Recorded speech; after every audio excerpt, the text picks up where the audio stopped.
آج کا یہ سنتوں بھرا جو بیان ہے، جو ہر ہفتے معاشرے کے ناسور کے حوالے سے مدنی چینل پر نشر کیا جاتا ہے، جس میں ہم ہماری ان عادات اور اطوار کا محاسبہ کرتے ہیں جن سے ہماری بھی دنیا اور آخرت کے بگڑنے کے اندیشے ہیں، اور جس سے ہمارے معاشرے پر بھی منفی اثرات مرتب ہوتے ہیں۔ قرآن پڑھنے کی توجہ نہیں ہے، قرآن پڑھنے کی اہمیت کا اندازہ نہیں ہے، قرآن کے اندر جو کچھ ہمارے لیے برکتیں ہیں اس کے متعلق ہماری معرفت نہیں ہے۔ ہمارے بزرگوں نے قرآن پاک کو ایسا پکڑ کے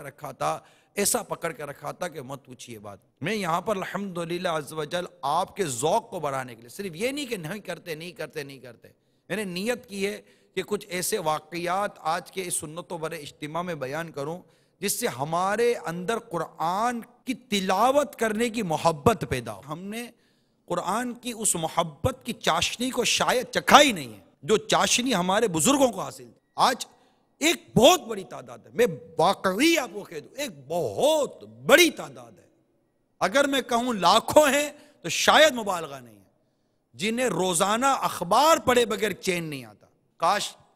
اس اخبار سے اس قدر دل لگانے کے بجائے آپ کا دل قرآن سے لگا ہوا ہوتا۔ امیر المومنین حضرت سیدنا عثمان غنی ذو النورین رضی اللہ تعالی عنہ کا بہترین اور محبوب مشغلہ جو آپ کی عادت مبارکہ تھی وہ قرآن کریم کی تلاوت کرنا۔ تلاوت قرآن میں آپ کے مختلف معمولات تھے۔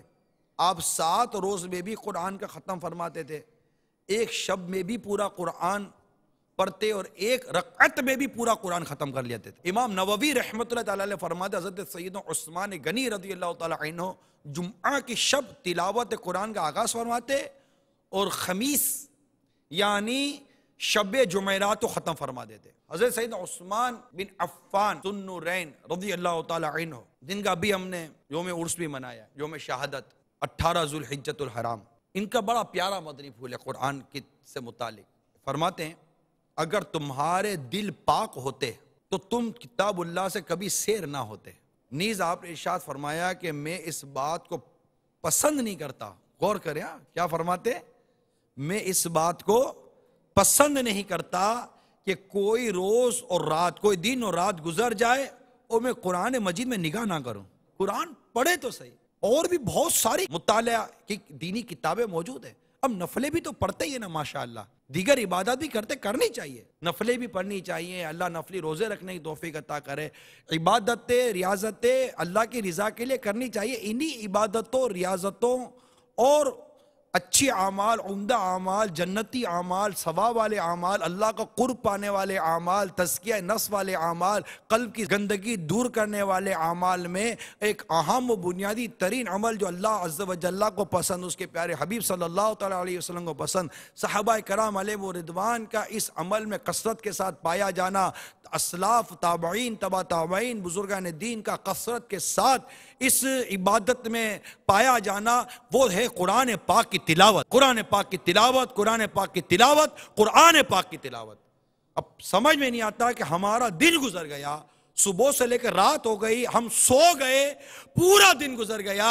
آپ نے دنیا کے بہت سارے کام کیے، نہیں کیا تو میرے رب کے کلام کی تلاوت نہیں کیا، آپ نے قرآن نہیں پڑھا۔ قرآن پاک کی اب روزانہ تلاوت کریں گے، میرے اسلامی بھائی بھی کریں گے، بس اب پکا ارادہ کر لو، پکا ارادہ کر لو، بالکل پکا کہ میں روزانہ قرآن کی تلاوت کرنے سے پہلے سوؤں گا نہیں، پڑھنا ہی پڑھنا ہے، قرآن پڑھنا ہی پڑھنا ہے، قرآن پڑھنا ہی پڑھنا ہے بس۔ اگرچہ آپ چاہتے ہو کوئی تعداد مخصوص کر لیں، جیسے کم از کم 3 آیات لکھی گئی ہیں وہ مخصوص کر لیں، کوئی ایک چیز مخصوص کر لیں، اور اگر بالفرض چھوٹ جائے، جیسے 3 آیات آپ نے مخصوص کر لی، بالفرض چھوٹ گئی، کسی وجہ سے چھوٹ گئی، نہیں پڑھ سکے، اگلے دن 6 پڑھ لیں گے، ہے نا، بلکہ زیادہ پڑھ لوں گا، 2 آیتیں 3 آیتیں زیادہ پڑھ لوں گا، کیوں چھوٹی؟ اور کام، کھانا نہیں چھوٹا، سونا نہیں چھوٹا، پینا نہیں چھوٹا، آنا نہیں چھوٹا، کوئی کام نہیں چھوٹا تو صرف قرآن کی تلاوت کرنا ہی چھوٹ گیا۔ یہ کیا، یہ کیسا انصاف ہے کہ میں قرآن نہ پڑھوں، میں اپنے رب کے کلام کی تلاوت نہ کروں؟ اچھا، اب یہ قرآن ہے عربی میں، تو قرآن عربی زبان میں نازل ہوا اور اس کو عربی میں ہی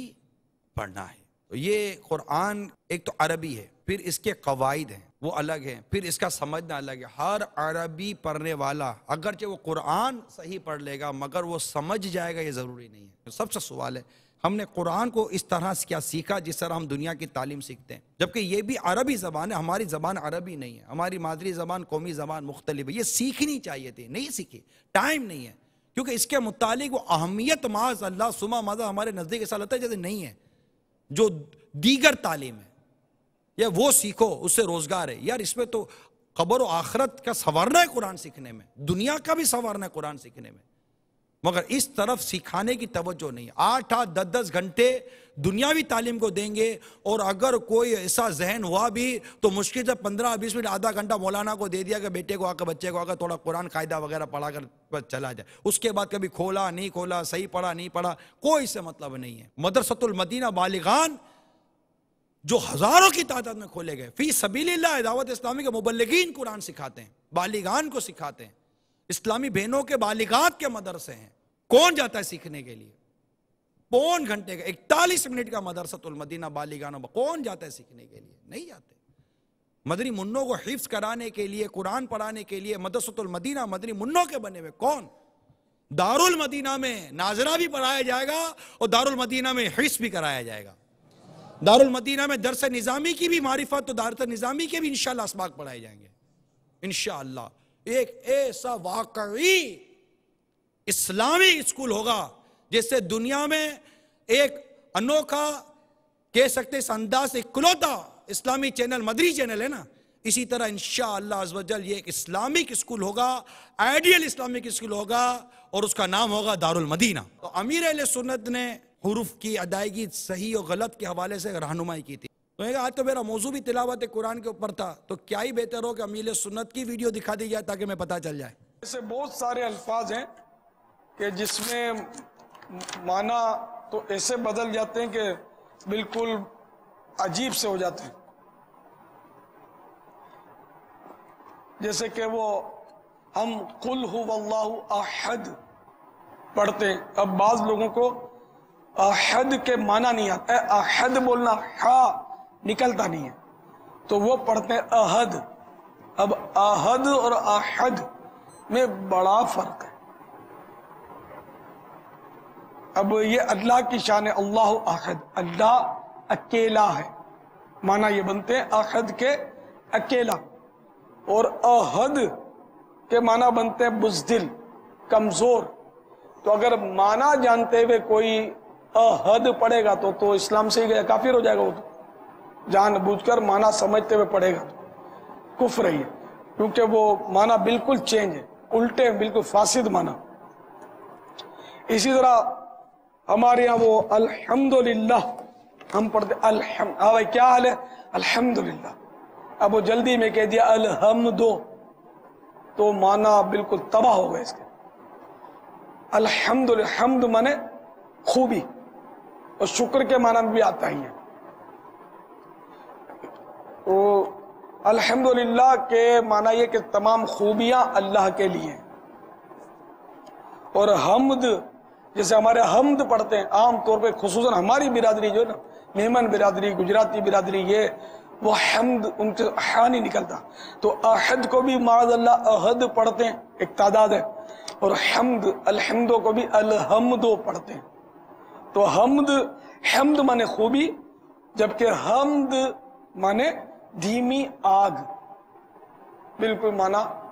تباہ ہو گئے نا۔ میں قرآن کا قاعدہ جو ہے نا، قاعدہ بیسک قاعدہ کہتے قواعد کو، بنیاد ہے قرآن پاک سیکھنے کی، زبان سیکھنے کی، یہ قاعدہ بنیاد ہے۔ آپ نے انگلش یا کوئی دنیا کی لینگویج سیکھی ہے تو سب سے پہلے اس کے قاعدے سیکھے، بنیاد سیکھیے، اس کے پرنسپل اصول سیکھے ہیں کہ کہاں یہ درست ہوئے کہاں یہ غلط ہے۔ آپ نے لکھنا سیکھا ہے، پڑھنا سیکھا ہے، بولنا سیکھا ہے، اس کے ماضی حال مستقبل کی پہچان لکھی ہے، ول لکھیں گے تو یہ ہو جائے گا، ہیڈ لکھیں گے تو یہ ہو جائے گا، ہیز لکھیں گے تو یہ ہو جائے گا جناب، کال لکھیں گے تو یہ ہو جائے گا، کالڈ لکھیں گے تو یہ ہو جائے گا، ای ڈی آخر میں لگائے گے تو یہ ہو جائے گا، ای این جی لگا آئی این جی لگا دو گے تو جناب یہ ہو جائے گا۔ ایک ایک حرف کے ساتھ آپ نے سکھایا ہے کہ اگر مطلب کہ اوبلک وہ ایس لگا دیا تو یوں ہو جائے گا، تو یہ لگا تو یہ ہو جائے گا، تو شیل لگایا تو یوں ہو جائے گا، کڈ لکھا تو یہ ہو جائے گا، کین لکھا تو یہ ہو جائے گا، کین نوٹ لکھنے کا ایک شارٹ کٹ یہ آ گیا۔ ساری باتیں تو سیکھی ہے آپ نے، نہیں سیکھا تو قرآن درست پڑھنا نہیں سیکھا۔ تو اب نیت کریں